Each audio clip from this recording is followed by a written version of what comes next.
Lire dans la parole de Dieu. Je ne sais pas si vous m'entendez, frère. Oui, on t'entend bien, oui. Ok. Alors, si ça se coupe à cause de la connexion, ne vous inquiétez pas, je vais revenir. Alors, lisons dans le psaume 32.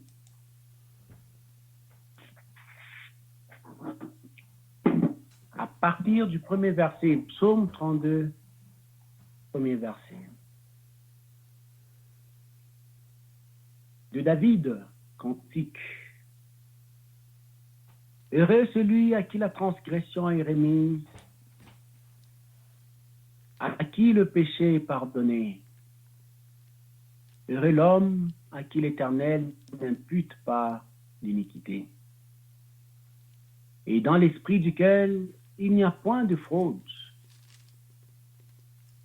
Tant que je me suis tu, mes os s'est consumé, je gémissais toute la journée. Car nuit et jour, ta main s'appesantissait sur moi. Ma vigueur n'était plus que sécheresse, comme celle de la nuitée. Je t'ai fait connaître mon péché, je n'ai pas caché mon iniquité.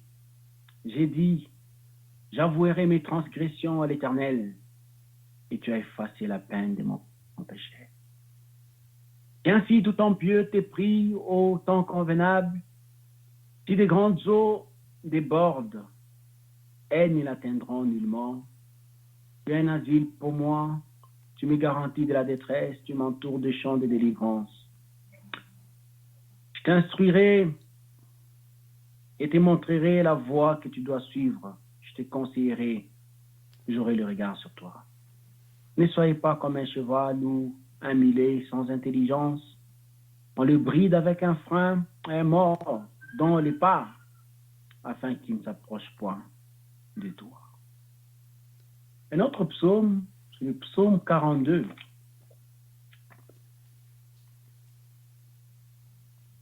Psaume 42, on commence le premier verset.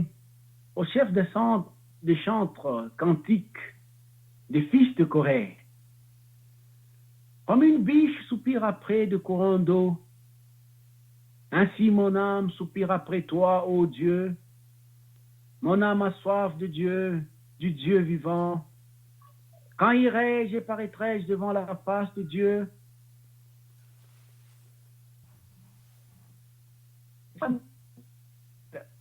Je me rappelle avec effusion de cœur quand je marchais entouré de la foule et quand je m'avançais à sa tête vers la maison de mon Dieu. Au milieu des cris de joie, les actions de grâce d'une multitude en fait. Pourquoi t'as battu mon âme et gémis-tu au-dedans de moi? Espère en Dieu, car je le louerai encore. Un peu plus loin, au verset 10, j'ai dit à Dieu, mon rocher, pourquoi m'éloignes-tu? Pourquoi dois-je marcher dans la tristesse sous l'oppression de l'ennemi? Mes os se brisent quand mes persécuteurs m'outragent en me disant sans cesse, où est ton Dieu? Pourquoi t'as battu mon âme et gémis-tu au-dedans de moi? Espère en Dieu, car je le louerai encore. Il est mon salut et mon Dieu. Un autre psaume, psaume 63. On va lire quelques versets. Psaume de David, lorsqu'il était dans les déserts de Juda. Ô Dieu, tu es mon Dieu, je te cherche. Mon âme a soif de toi, mon corps soupire après toi, dans une terre aride, desséchée et sans eau. Ainsi je te contemple dans les sanctuaires, pour voir ta puissance et ta gloire. Car ta bonté vaut mieux que la vie. Mes lèvres célèbrent tes louanges.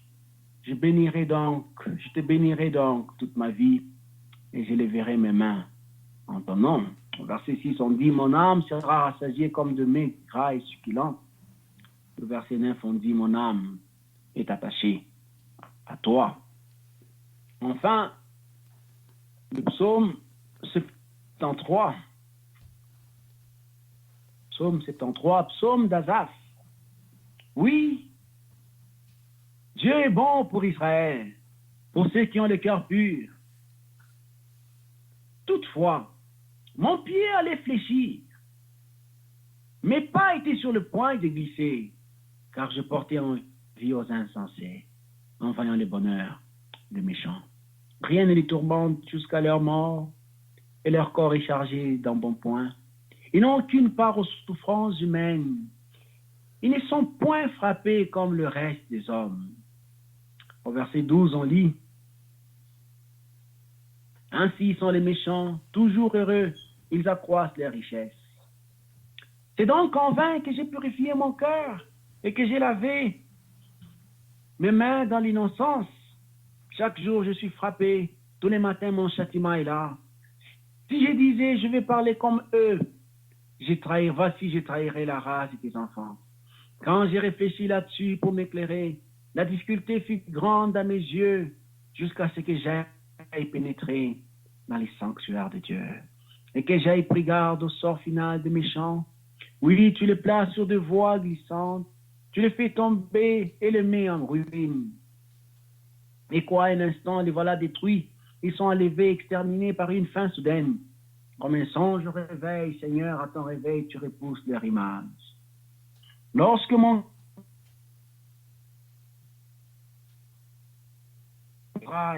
j'étais stupide et sans intelligence, j'étais à ton égard comme les bêtes. Cependant, je suis toujours avec toi, tu m'as saisi la main droite, tu me conduiras par ton conseil, puis tu me recevras dans la gloire. Quel autre ai-je au ciel que toi? Et sur la terre, je prends plaisir qu'en toi. Ma chair et mon cœur peuvent se consumer. Dieu sera toujours le rocher de mon cœur et mon partage. Car voici ceux qui s'éloignent de toi périssent. Tu réduis au silence tous ceux qui te sont infidèles. Pour moi, m'approcher de Dieu, c'est mon bien. Je place mon refuge dans le Seigneur, l'Éternel, afin de raconter toutes tes œuvres. Que Dieu bénisse sa sainte parole. Je sais que j'ai lu beaucoup, mais je ne saurais pas faire beaucoup de commentaires sur tout le passage. Mais j'aimerais considérer quelque chose que j'ai considéré avec les chrétiens ici à Lubumbashi et aussi ailleurs.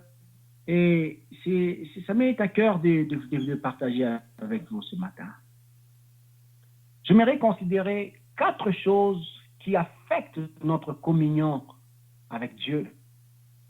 Et quand je dis 4 choses, c'est évidemment, il y a beaucoup de choses dans ce passage, mais j'aimerais juste relever 4 choses. Vous savez, mes frères, la communion avec Dieu, c'est quelque chose qu'on devrait désirer. Quand je parle de communion avec Dieu, je vais donc parler de la jouissance de la communion avec Dieu. Sauvés par la grâce de Dieu, lavés dans le sang de l'agneau, nous avons été réconciliés avec Dieu grâce à cette mort de la croix du Calvaire, où le Seigneur nous a réconciliés avec son Père. Et depuis ce moment, nous jouissons de la communion avec Dieu. Mais cette communion peut souffrir. Et la joie de cette communion peut être affectée. On ne sera pas vraiment le premier à connaître cette réalité, mais les enfants de Dieu ont connu ça dans l'ancien temps. C'est pourquoi j'ai lu dans les psaumes, voyez l'expérience de David, l'expérience des fils de Corée, l'expérience même d'Asaph. Et on voit ses soupirs, on voit ses désirs, on entend ses paroles. Mon Dieu, j'ai soif de toi. Mon âme a soif de toi. Mon corps soupire après toi. Dans une terre aride et desséchée sans eau, David dit. Et on lit à propos de Asaph qui dit comme une biche, le fils de Corée qui dit comme une biche soupire après des courants d'eau. Ainsi mon âme soupire après toi, ô Dieu. Donc ce sont des enfants de Dieu qui sont passés par des circonstances et réalisent, on a besoin de Dieu, on a besoin de la communion avec Dieu, de la joie de Dieu. Cette joie a en quelque sorte disparu. Oh mes bien-aimés frères, je sais que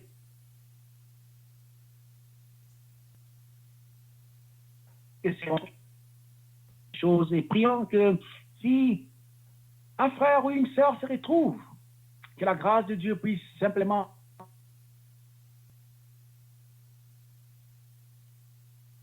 qui affecte notre joie, notre communion avec Dieu.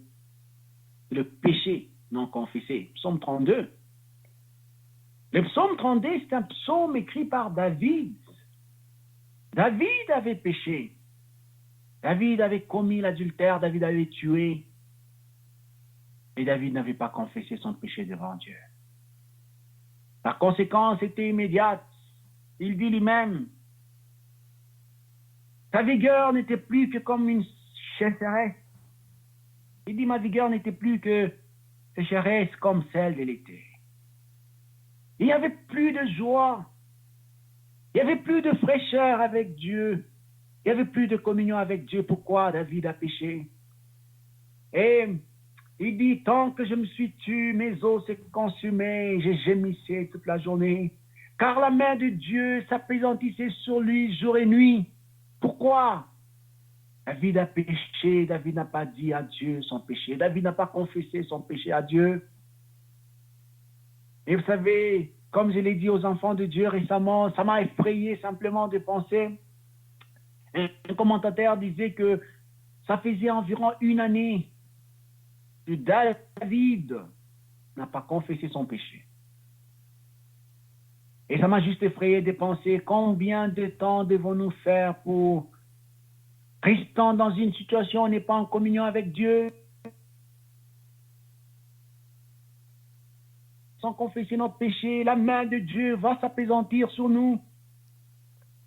David dit, tant que je me suis tué, on n'a pas besoin de cette terre. Je me rappelle un conseil qu'on m'avait donné très tôt dans ma vie chrétienne par maman Hubert, qui est d'ailleurs au milieu de nous. Je me rappelle très bien, vas-y, confesse tes péchés aussitôt commis. Et c'est ça l'encouragement que j'aimerais vous donner, chers enfants de Dieu, aujourd'hui. Confessons nos péchés une fois que nous les avons commis. Confessons, nous lisons ces belles paroles. Si nous confessons nos péchés, il est fidèle et juste pour nous pardonner. Oh, Dieu est fidèle. Si le péché a affecté notre joie et notre communion avec Dieu, confessons nos péchés devant lui. Il va nous pardonner. Et nous lisons, si nous commettons péché, nous avons un avocat auprès du Père, Jésus-Christ le juste. Il est à la droite de Dieu, avec sa main percée. Avec sa main, on voit la marque du clou. Et Dieu est fidèle entièrement pour nous pardonner, parce que l'œuvre de Golgotha est une œuvre bénie, dont la valeur est éternelle. Et grâce à cette œuvre, le sang de Jésus, son Fils, nous purifie de tout péché. Mes frères, on n'a pas besoin de rester dans une situation où on n'a pas la joie de Dieu. On n'est pas obligé de rester dans une situation où on n'est pas en communion avec Dieu parce qu'il y a un péché. Confessons-le honnêtement devant Dieu. Il va nous pardonner. Que Dieu nous donne la grâce, que Dieu nous donne de l'aide. Parce que le péché non confessé affecte gravement et grandement notre communion avec Dieu. La deuxième chose que j'aimerais mentionner dans le psaume 42,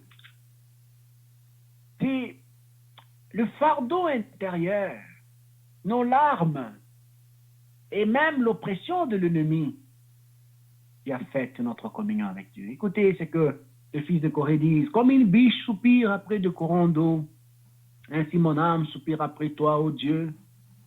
Mon âme a soif de Dieu, du Dieu vivant. Au verset 4, il dit, mes larmes sont ma nourriture jour et nuit, pendant qu'on me dit sans cesse, où est ton Dieu? Terrible.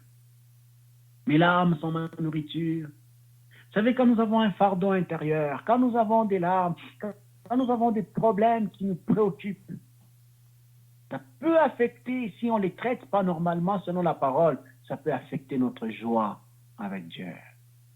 Pourquoi devons-nous prendre des fardeaux?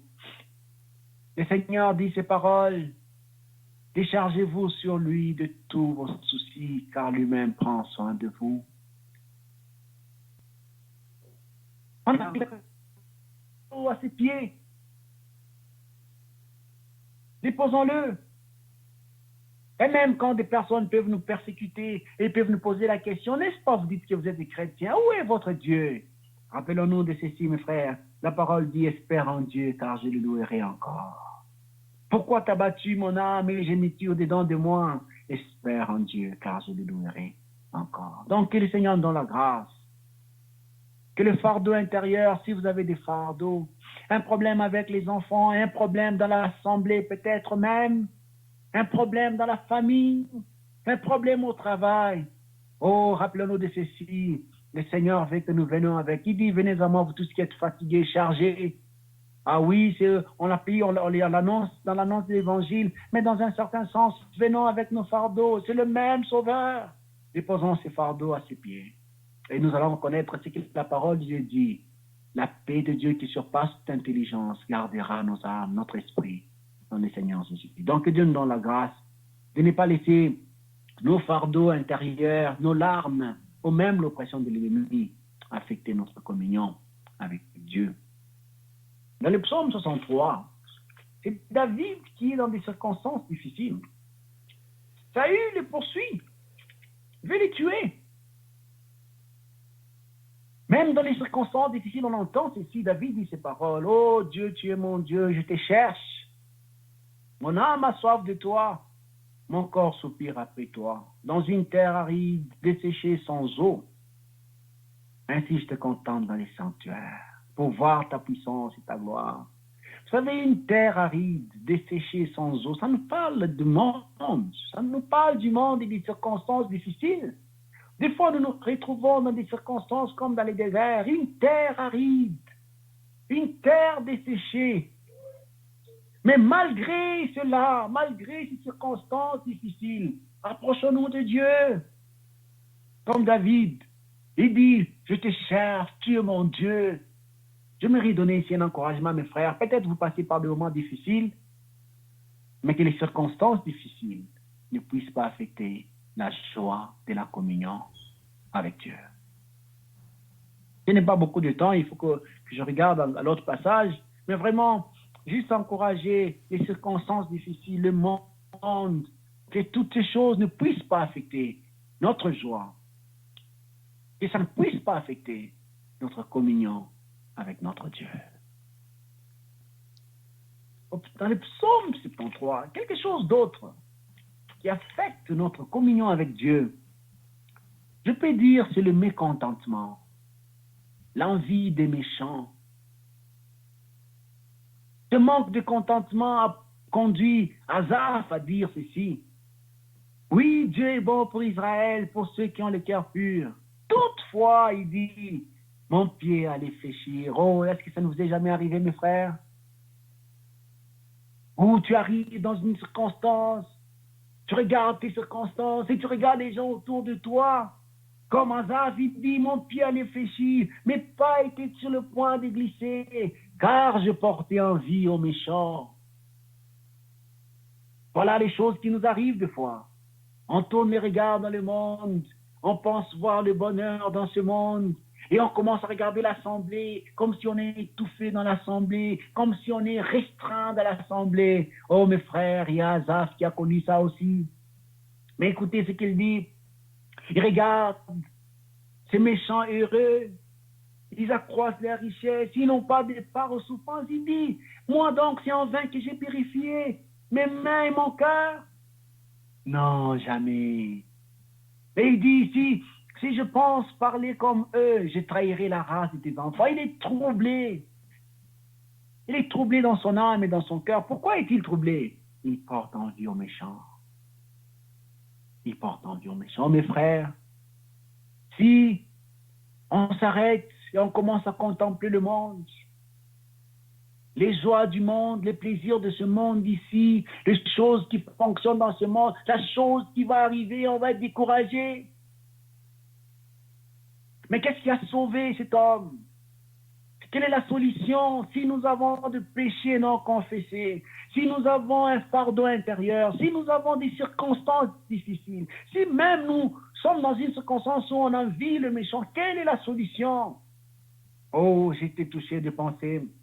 La solution est comme Asaph a dit au verset 16. Quand j'ai réfléchi là-dessus pour m'éclairer, la difficulté fut grande à mes yeux, jusqu'à ce que j'aille pénétrer dans les sanctuaires de Dieu. Amen. Quand on regarde Esprit de tous ces psaumes, psaume 32, psaume 42, psaume 63, psaume 73, on réalise que la solution se trouve dans les sanctuaires de Dieu. La solution se trouve dans la présence de notre bien-aimé Sauveur. Est-ce que je peux encourager les enfants de Dieu? Venons dans la présence de Dieu tel que nous sommes. Si j'ai des péchés non confessés, que je vienne avec dans la présence de Dieu, la lumière de Dieu va éclairer mon âme. La lumière de Dieu va éclairer ma pensée. Et je vais juste dire à Dieu, je vais l'avouer mon péché. Je vais l'avouer, il va me pardonner. Si j'ai des fardeaux et des larmes dans mon cœur, je peux m'approcher encore dans les sanctuaires de Dieu et déposer toutes ces choses à ses pieds.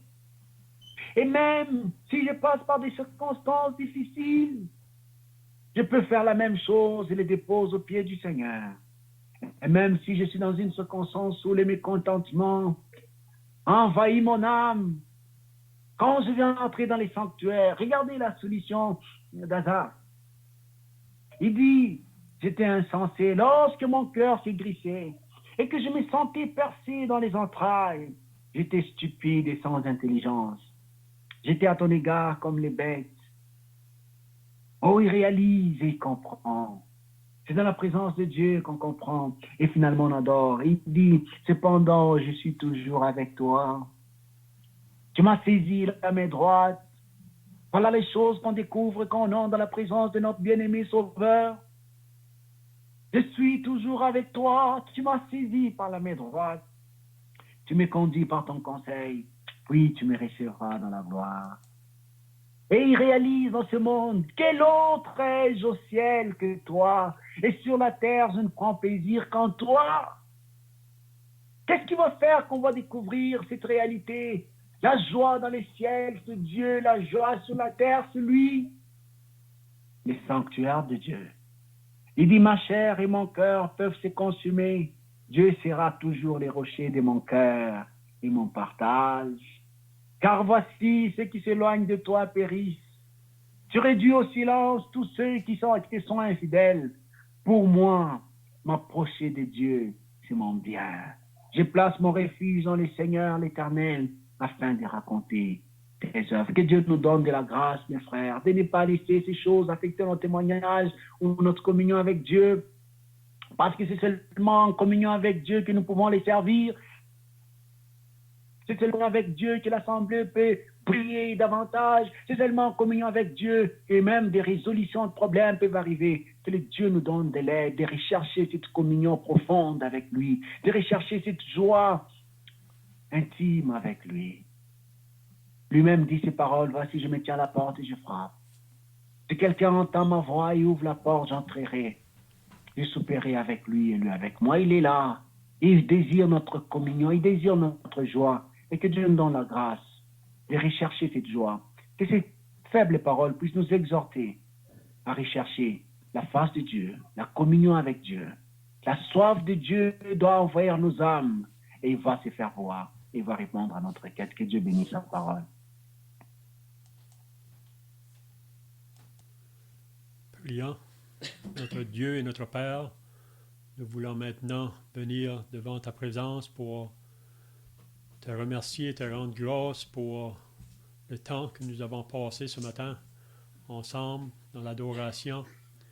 Et aussi, on veut te remercier pour ta parole que nous venons d'entendre, ta parole qui est une lampe à nos pieds, une lumière sur notre sentier.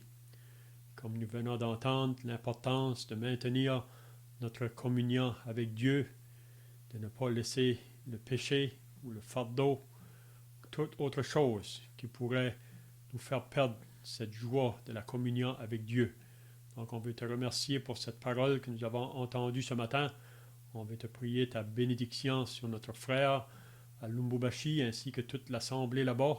Et on te prie d'être avec nous dans les jours qui vont suivre et que ces paroles pourront nous suivre afin que nous ne laissions rien dans nos vies pour nous enlever cette joie de la communion avec notre Dieu. Donc, nous prions ta bénédiction sur chacun ce matin au nom du Seigneur Jésus.